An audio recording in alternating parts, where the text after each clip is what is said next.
Assalamualaikum warahmatullahi wabarakatuh. Alhamdulillahirabbil alamin. Allahumma shalli ala sayyidina Muhammad alladzi qad arsyadana min sabilil dzulmi ila sabilil huda wa huwal fatih lima ughliqa wal khatim lima sabaqa nasirul haqqi bil haqqi wal hadi ila siratal mustaqim wa ala alihi haqqa qadrihi wa miqdaril azim. Rabbi shrah li sadri wa yassir li amri wahlul 'uqdatam min lisani yafqahu qawli. Allah subhanaka la 'ilma lana illa ma 'allamtana innaka antal alimul hakim. Ja'alna wa iyyakum min ahli khair wa sa'adah fid dini wad dunya wal akhirah. Amin amin ya rabbal alamin. Oke, para sahabat ya, langsung saja. Kali ini saya ingin ya membacakan sebuah kitab tebal ini ya, yang berjudul Risalah ya, Risalah Sholawat ala Khairul Bariyat. Ini ada 85 redaksi sholawat populer beserta riwayat-riwayatnya, keutamaan-keutamaannya dan sanad-sanadnya ya, sanad-sanad sholawat. Jadi silsilah ijazahan ya, turun-temurun dari guru-guru. Dan buku ini ya, kitab ini disusun oleh sahabat saya ya, menantu dari Gus Saifuddin Ketapang Ketanggen, Kiai Haji Khairul Mu'adib ya, namanya Kiai Haji Khairul Mu'adib, alumni pesantren ilmu Al-Quran di Singosari Malang. Oke para sahabat ya, ini saya bacakan, saya rekam biar sampeyan semua tidak membaca, enak ya, tinggal mendengarkan saja. Risalah Sholawat ala Khairul Bariyat ini berisi tentang banyak ya, ini pengantarnya aja berapa halaman ini, banyak. Nanti kita langsung saja pada intinya. Saya bacakan tujuan-tujuannya aja ya. Mulai tujuan bersolawat ya, terus hadis-hadis sahih tentang keutamaan sholawat, pendapat ulama, dan waktu-waktu yang disunahkan. Dan ini ada 85 sholawat ini ya. Ini saya bacakan tujuan bersolawat kepada baginda Rasul dan juga hadis-hadisnya aja ini, biar nggak terlalu banyak. Kita bacakan sedikit dulu, nanti kita sambung lagi di video yang lain. Oke para sahabat ya, sholawat Nabi, bersolawat kepada baginda Rasul, kepada Nabi Muhammad SAW merupakan amalan yang sangat dianjurkan dalam ajaran Islam. Bahkan Allah Ta'ala dan para malaikat juga melakukan hal tersebut. Sebagaimana firman Allah Ta'ala, Innallaha wa malaikatahu yusholluna 'alan nabi ya ayyuhalladzina amanu shollu 'alaihi wa sallimu taslima. Sesungguhnya Allah Ta'ala dan malaikat-malaikatnya bersolawat untuk Nabi. Hai orang-orang yang beriman, bersolawatlah kamu untuk Nabi dan ucapkanlah salam penghormatan kepadanya. Dalam surat Al-Ahzab. Solawat kepada Nabi Muhammad SAW adalah permohonan kita kepada Allah Ta'ala agar Nabi Muhammad senantiasa memperoleh rahmat, kesejahteraan dan kemuliaan serta mendapatkan derajat yang sangat tinggi di sisi Allah Ta'ala. Pertanyaannya begini ya teman-teman, banyak yang mempertanyakan ya, untuk apa kita mendoakan Nabi Muhammad ya lewat sholawat dan salam? Bukankah doa kita itu sia-sia karena Nabi Muhammad SAW telah mendapatkan limpahan rahmat ya, rahmatnya Allah Ta'ala? Pertanyaan berikut, untuk apa kita mendoakan Nabi Muhammad padahal kita yang lebih membutuhkan doa dibandingkan baginda Rasulullah SAW? Yang pertama, tujuan bersolat kepada Nabi Muhammad ya, setidaknya ada 7 ya, tujuan utama bersolawat kepada baginda Nabi Muhammad SAW. Yang pertama, untuk menunjukkan bahwa rahmat Allah Ta'ala tidak terbatas dan tidak terhingga. Meskipun Rasulullah SAW yang merupakan hadirnya sebagai pembawa rahmat bagi seluruh alam telah tiada atau sudah wafat, tidak berarti rahmat Allah telah terputus ya. Rasulullah hanyalah utusan yang membawa rahmat, yang tidak mengalami kekekalan. Sedangkan Allah Ta'ala adalah pemilik rahmat, dan rahmatnya sekekal zatnya. Oleh sebab itu rahmat Allah terus dimohonkan untuk tetap tercurahkan kepada beliau, dan beliau memperoleh manfaat dengan doa, sholawat, dan salam yang dipanjatkan, sehingga dengan limpahan rahmat yang senantiasa mengalir kepada Nabi Muhammad SAW menjadi satu alasan kehidupan alam ini terus berjalan. Oleh karena itu beliaulah alam semesta ini tercipta ya.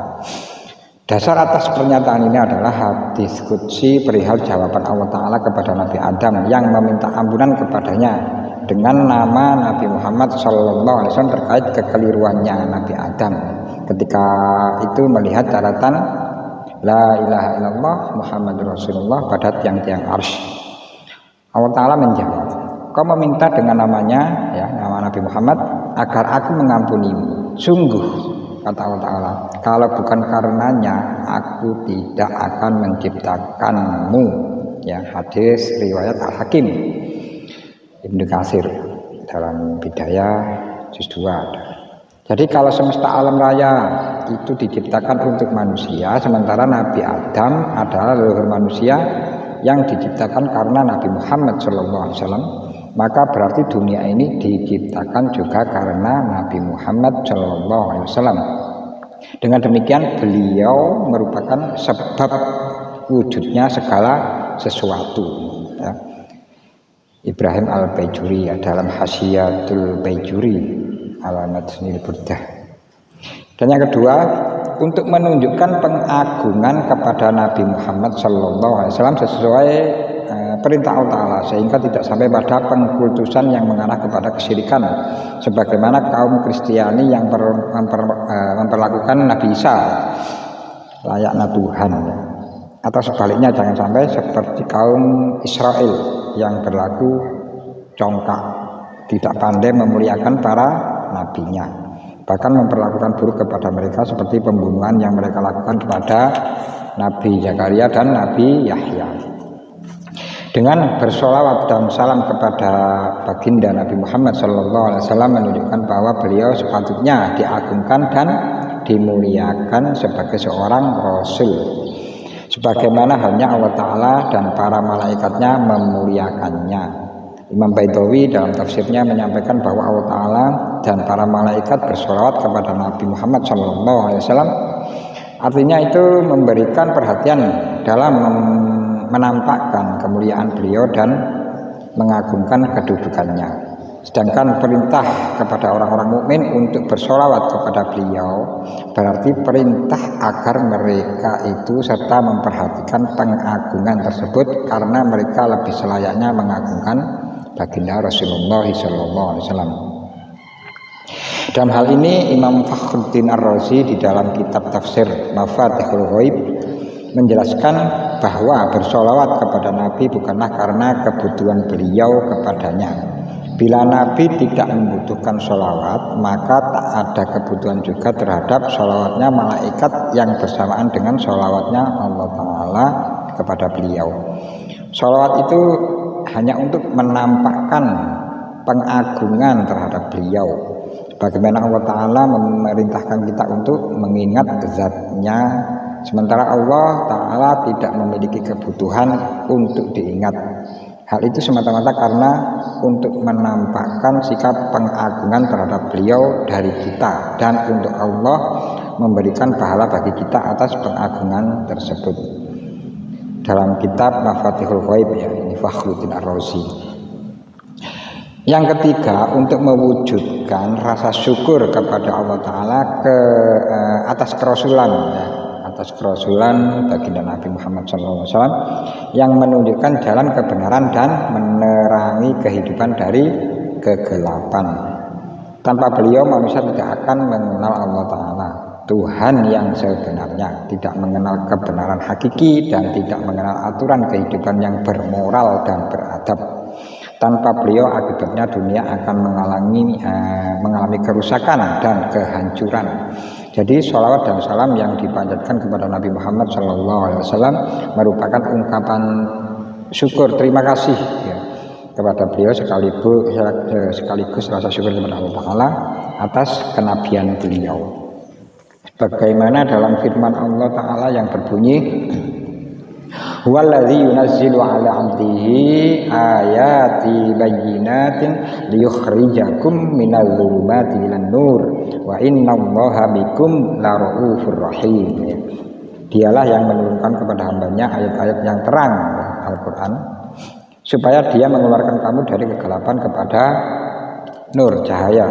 Dan sesungguhnya Allah benar-benar maha penyantun lagi maha penyayang. Al-Hadid 57 ya. Dan yang keempat, untuk membuktikan cinta kepada Rasulullah SAW, karena ciri utama orang yang mencintai adalah selalu menginginkan orang yang dicintai senantiasa dalam kebaikan. Sholawat dan salam kepada baginda Nabi Muhammad SAW merupakan salah satu bukti mencintai beliau ya.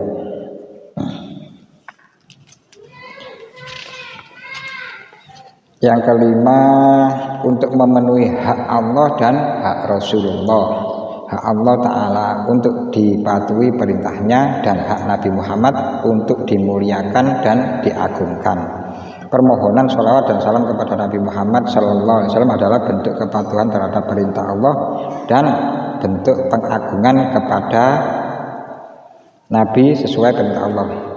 Dengan demikian bersolawat dan salam kepada Nabi Muhammad SAW berarti telah memenuhi hak Allah dan hak Rasulullah.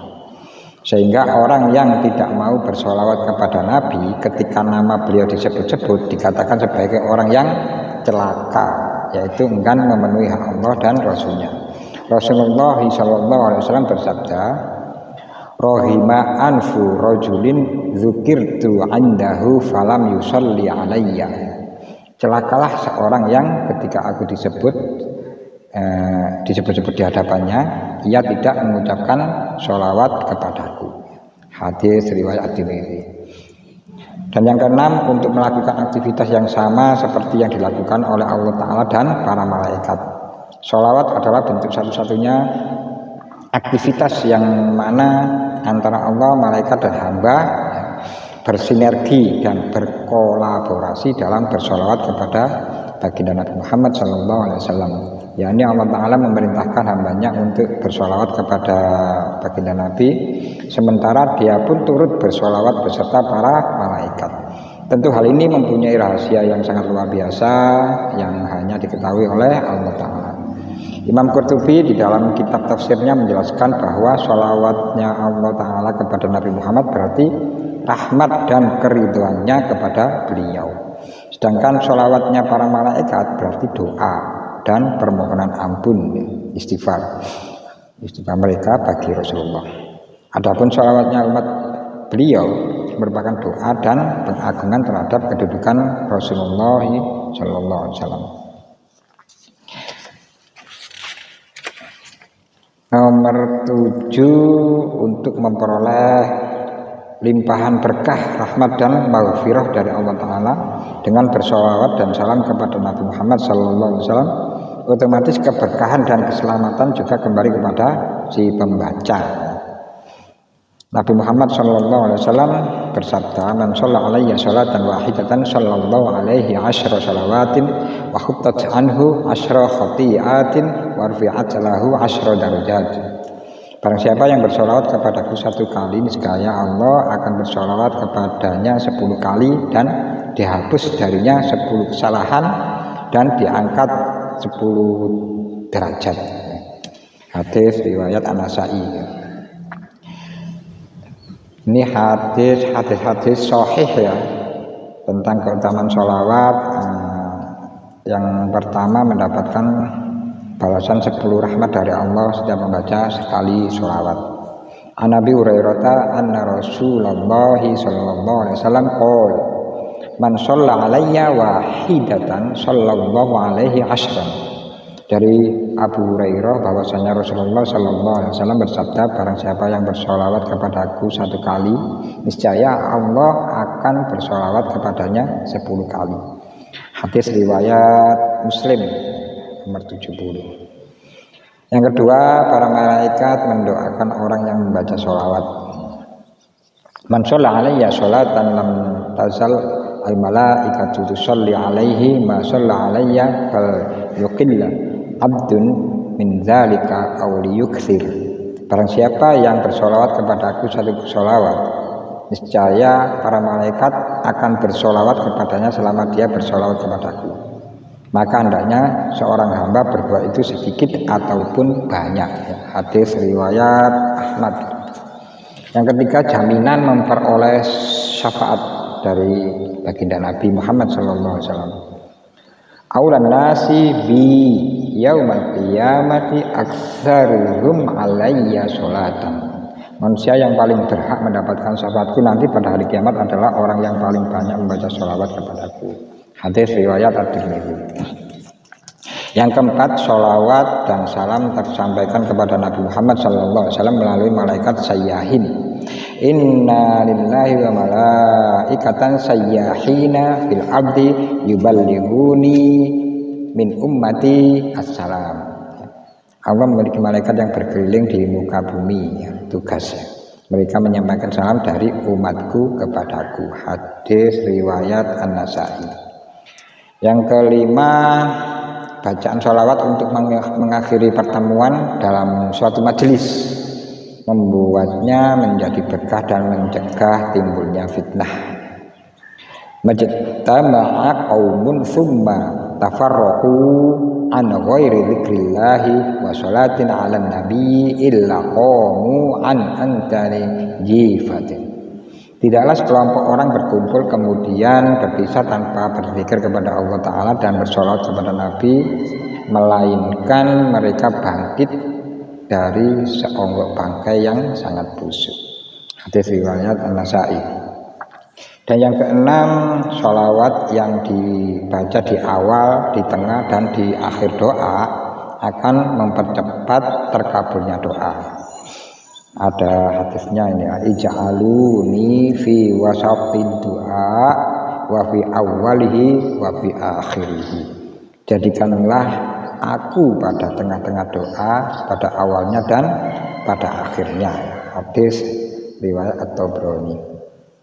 Yang ketujuh, sholawat berfungsi sebagaimana zakat untuk membersihkan dari dosa-dosa.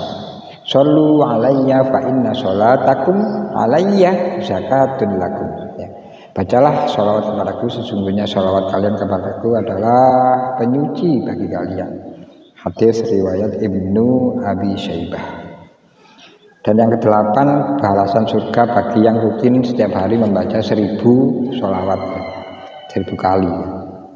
Man shalla alayya fi yaumin alfa marratin lam yamut hatta yura maq'aduhu minal jannah. Barang siapa yang bersolawat atasku dalam sehari 1000 kali, maka dia tidak akan mati hingga diperlihatkan kepadanya tempat tinggalnya di surga. Hadis riwayat Ad-Dailami. Yang kesembilan, balasan kebaikan yang berbanyak solawat pada hari Jumat. Aksiru alayya minas sholati fi kulli yaumin jum'atin fa inna sholata ummati tu'radu alayya fi kulli yaumi jum'atin faman kana aktsaruhum alayya sholatan kana aqrabahum minni manzilatan. Perbanyaklah sholawat kepadaku pada hari Jumat, karena sesungguhnya sholawat umatku disuguhkan kepadaku kepada setiap hari Jumat. Siapa yang paling banyak membaca sholawat kepadaku, maka dia adalah orang yang paling dekat posisinya denganku. Hadis riwayat Al-Baihaqi. Yang ke-10, balasan kebaikan bagi yang menulis sholawat. Man sholla alayya fi kitabin lam tazal isatu jariyatan lahu mada masmi fi dzalikal kitab.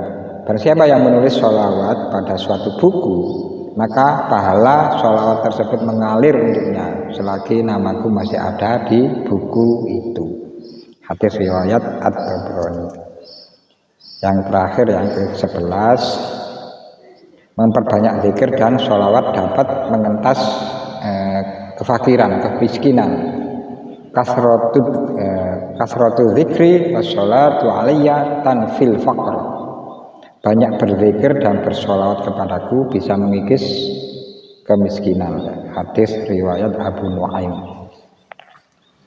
Ini ada lagi pendapat ulama tentang keutamaan sholawat. Ini kita baca nanti aja ya di video yang lain, dengan kesempatan yang lain kita baca lagi. Ini masih banyaknya. Kita beri salatu sholawat ala khairul bariyat 85 ya, redaksi sholawat populer beserta riwayatnya, keutamaannya juga sanad-sanadnya. Oke para sahabat, untuk kali ini cukup sampai di sini dulu. Lain kali kita sambung lagi dan semoga bermanfaat ya. Cukup sampai di sini. Wabillahi taufiq wal hidayah. Wassalamualaikum warahmatullahi wabarakatuh. Salam santun.